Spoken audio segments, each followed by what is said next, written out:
Kumusta?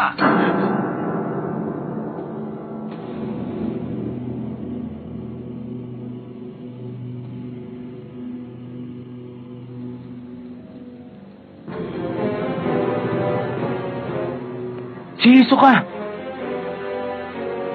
Paano mo sila natakasan? Huwag mo na akong alalahanin. Nag-iiwan ako ng dami para hindi nila ako mahalata.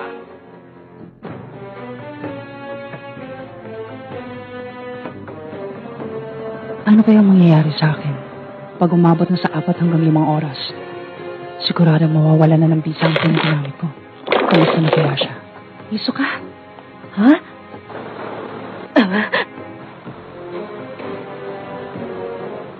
Magaling na naisip mong ideya sa paggamit ng airship. Kung sakali mang pumasok sa iyong isipan na lumipad at pumunta sa isang malayong lugar, sigurado magagawa mo agad. Ano bang plano mong gawin? Bakit nandito ka? Ano ginagawa mo dito? Iso ka! Baka naman pwede mo akong pasakayin dito sa kabilang airship. Pag hindi ko pumayag sa gusto ko, tatapusin ko ang buhay nila Gon at Kilua. Ano, gusto mo ba yon? Tumigil ka! Pinibiro lang kita. Sayang naman ang kahusayan ng dalawang yan. Sinabi ko naman na sa'yo noon, hindi ba? Wala akong ibang target sa grupong ito kung hindi ang pinuno. Kapag pinakawalan mo siya, bababa na rin ako sa airship. Alam mo naman gusto kong makalaban ng pinuno. Pagbigyan mo na ako.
Hello, kurap ka.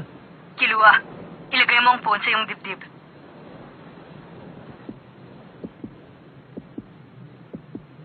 Walang problema. Hindi nagbago ang tibok ng puso niya mula nung huling pagkikita namin.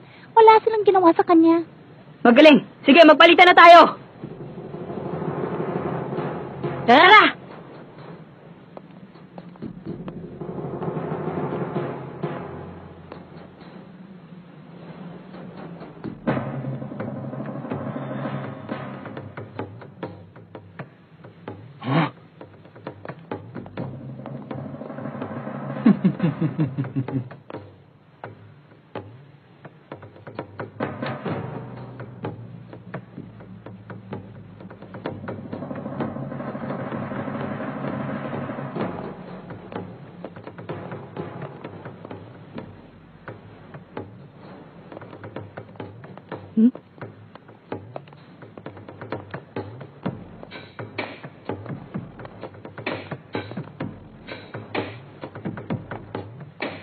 Sandali! Kurapi ka! Teka lang! Ano ka ba? Huwag kang mag-alala. Ah? Gon! Ha? Kilua!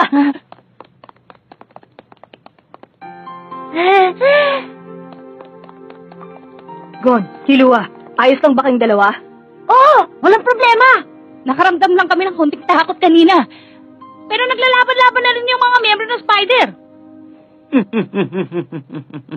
Maligayang pagbabalik.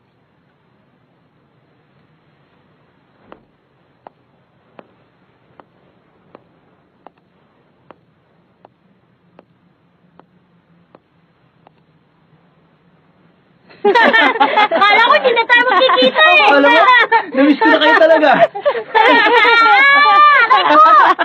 Yuri, ano ba?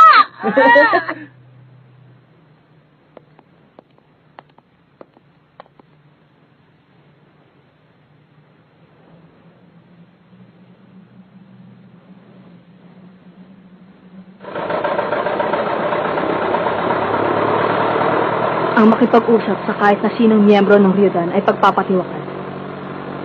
Hindi niya na magagawang gumamit ng lena. Tiisin mo ang pagkawala ng iyong kapangyarihan. Mamuhay kang parang isang normal na nilalang.